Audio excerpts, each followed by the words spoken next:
একটা ডিম আর 1 কাপ ময়দা দিয়ে তৈরি করে নেব খুবই মজাদার এবং বাচ্চাদের পছন্দের একটি খাবার চকলেট প্যানকেক।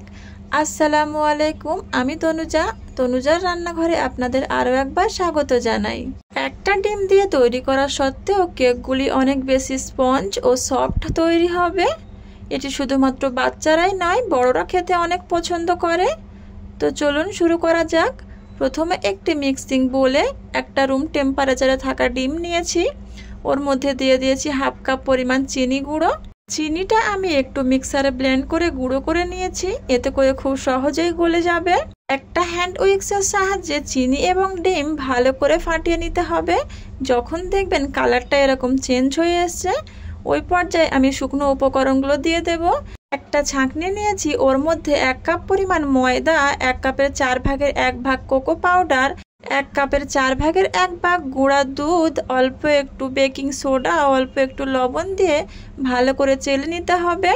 শুকনো উপকরণগুলো অবশ্যই চেলে নেওয়ার চেষ্টা করবেন, এতে করে কেকগুলো অনেক বেশি সফট তৈরি হবে। এরপর এর মধ্যে 1 কাপ পরিমাণ লিকুইড দুধ ও 1 কাপের 4 ভাগের 1 ভাগ রেগুলার রান্নার তেল দিয়ে ভালো করে হ্যান্ড উইক্স দিয়ে মাখিয়ে নিতে হবে। ব্যাটারটা খুব বেশি মোটাও না এবং খুব বেশি পাতলাও না, এইরকম তৈরি করতে হবে। আমার ব্যাটারের থিকনেসটা একটু দেখিয়ে দিচ্ছি, এতে করে আপনাদের বোঝার সুবিধা হবে। এভাবে করে ব্যাটারটা রেডি করে নিয়ে সাইডে রেখে দেব।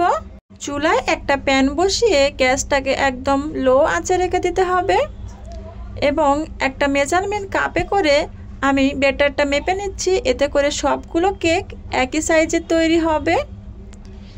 একটা ছোট টিস্যু পেপার দিয়ে এক্সট্রা তেলটা ভালো করে মুছে নেব। আপনারা আপনাদের পছন্দ মতো ব্যাটারটা কম বেশি করে নিতে পারেন। আমার কাছে এই সাইজটাই পারফেক্ট মনে হয়েছে। কেকের ব্যাটারটা দিয়ে কোনো রকম ঢাকা দেওয়ার দরকার নেই, অটোমেটিক দেখবেন এরকম ছিদ্র তৈরি হয়েছে। তখন আরেক পাশ উল্টিয়ে দিয়ে কিছুক্ষণ অপেক্ষা করে নেওয়ার পর উঠিয়ে নেব। আপনাদের বোঝার সুবিধার্থে এখানে আমি আরেকটা কেক বানিয়ে দেখিয়ে দিচ্ছি। দেখুন কত সুন্দর ছিদ্রযুক্ত হয়ে যাচ্ছে অটোমেটিকলি, কোনো রকম ঢাকা দেওয়ার দরকার হচ্ছে না। এভাবে করে আমি সবগুলো প্যানকেক বানিয়ে নিয়েছি। ভিডিওটি কেমন লেগেছে প্লিজ কমেন্ট করে জানাবেন।